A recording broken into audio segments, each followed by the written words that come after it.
Well, yeah, I've talked a lot in the past about the fact that when I was 51, um, I was at my mother's house. I hadn't been on a scale um, in, yeah, who knows, maybe more than a year.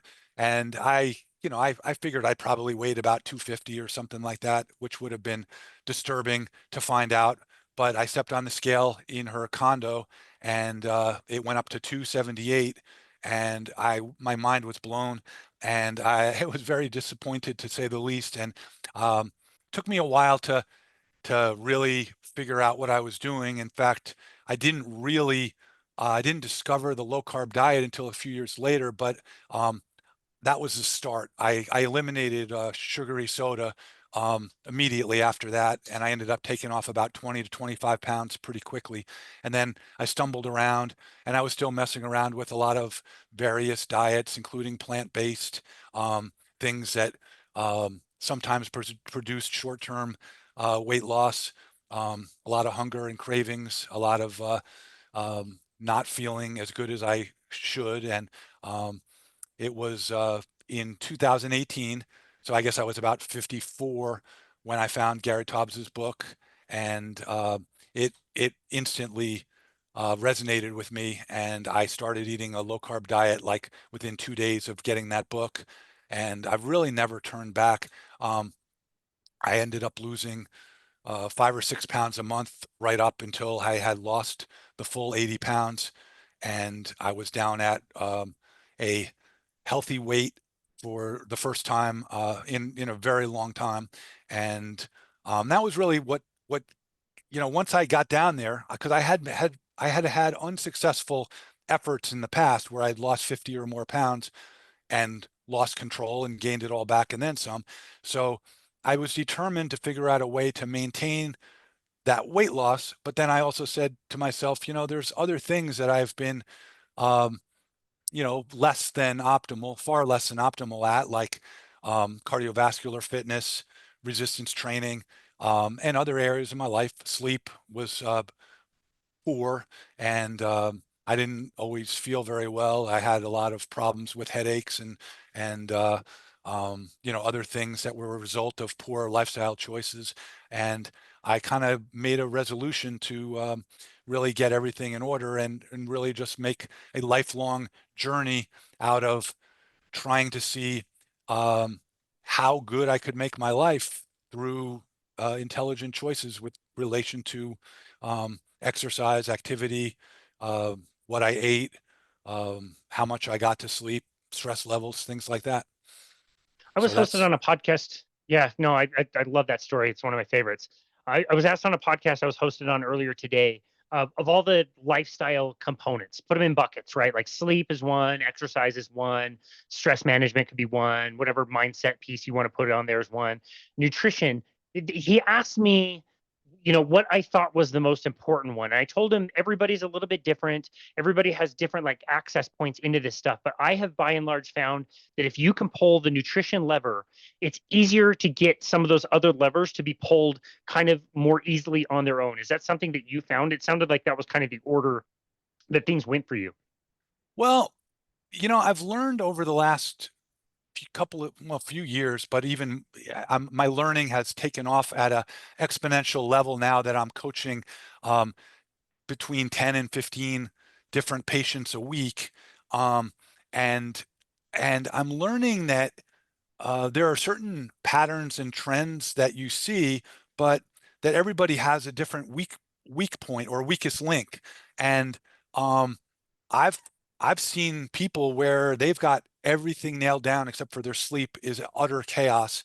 And so talking to them about nutrition isn't really the thing. It's like if we can solve the sleep problem, um, their whole life will change. I mean, if you're getting, say, 3 hours of sleep a night because of various reasons, and I've heard a number of different reasons why people have atrocious sleep.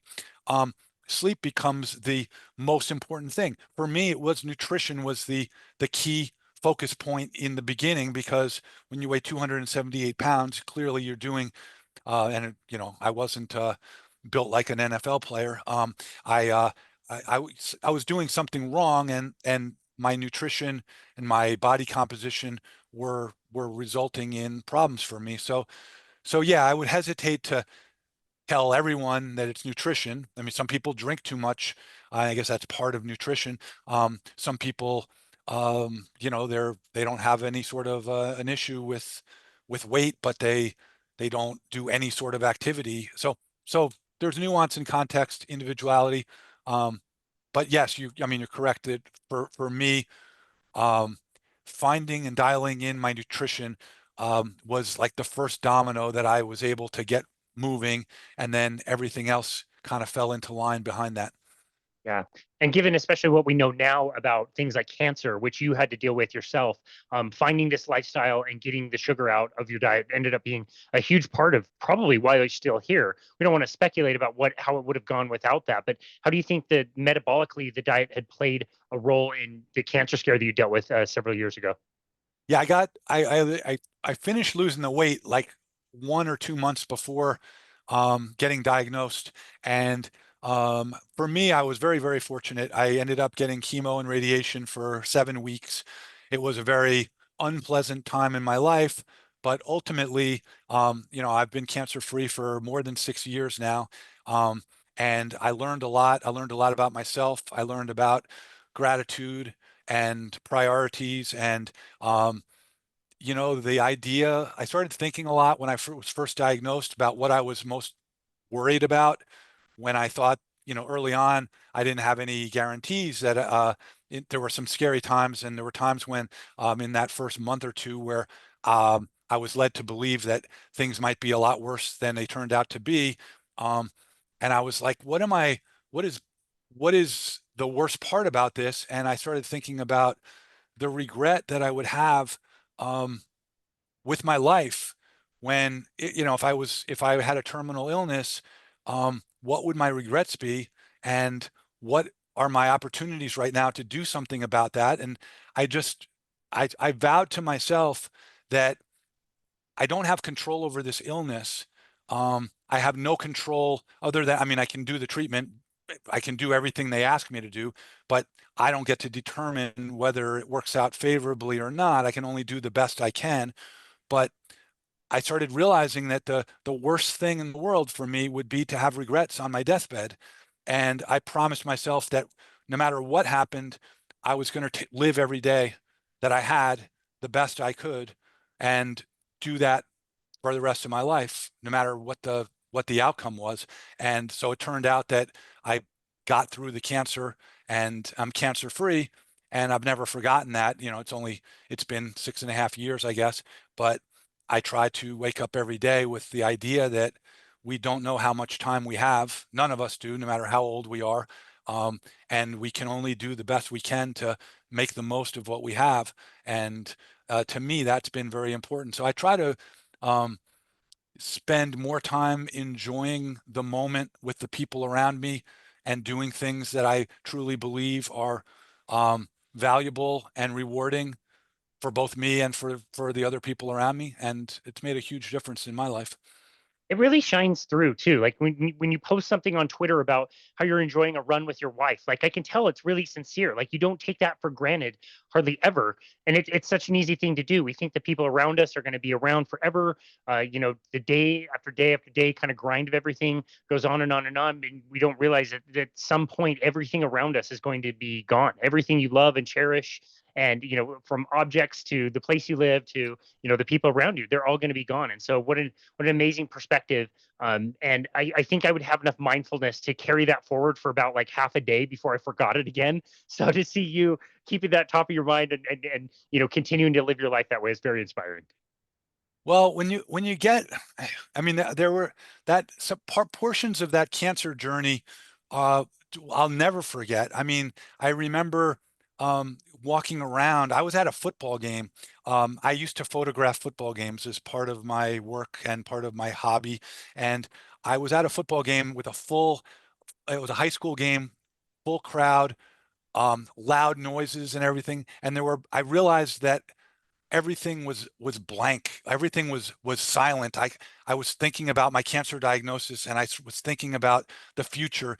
And it's just so, we we we don't we don't in, I guess some people do it naturally. They have gratitude to begin with. I don't know. I know that I was taking far too much for granted, and um, and you know, when you mentioned my wife, going for a run with my wife, that's been a very important part of. It's been great for our health. It's a great de-stressor. We go for runs together. We've been doing this for many years now, and that started after I was laying on the couch one day about a month or so after I got out of cancer treatments, and I was still like fatigued and weak. And she said, "Do you want to go for a run?" And I probably had turned her down on a couple previous days, you know. And she went out for a run, and on this one day I said, "You know what? I'm going to give it a try. I feel like crap. I'm going to go for a run anyway." We went out for a run. I made it to a mile and I couldn't go any further. And I said, "Just go ahead. I'll be fine. And I'll walk." And I did that. And I do a lot of, I made a lot of vows to myself. Well, one of my vows at that point was I'm never going to turn down an opportunity to go for a run with somebody, like, you know, if there's any, unless there's some real legitimate reason, like I've got a, you know, appointment or something that I had already been pre-existing. I'm not going to sit on the couch and waste the opportunity to go for a run with my daughter or my wife or my son. And you know, that resolution has been important too. You know, we've done a lot of good stuff. We trained for our first half marathon, my first half marathon together. My wife had done a few previously. I had never run that far in my life. And then a few months later, my son asked if we were interested in running the Los Angeles Marathon with him. And I looked at my wife and I thought she was going to be like, "That's crazy." And she said that she was up for it. And I was like, "Well, I can't say no to that." So the idea of running a marathon was insane to me at age 58. And we trained through the winter. I don't think we missed a workout. I actually had hernia surgery on like January 3rd of that year, 2023. And I was scheduled for a 13.1 training run, 13.1 mile training run on the following Saturday. So that was 4 days later. I ran 13 miles, 4 days after a double hernia surgery. That's how, I wouldn't recommend that to anyone else. And my surgeon thought I was nuts when I told her that after the fact. But in all fairness to me, she had said that I could get into walking and running if comfort permitted. So I just did what I felt like doing.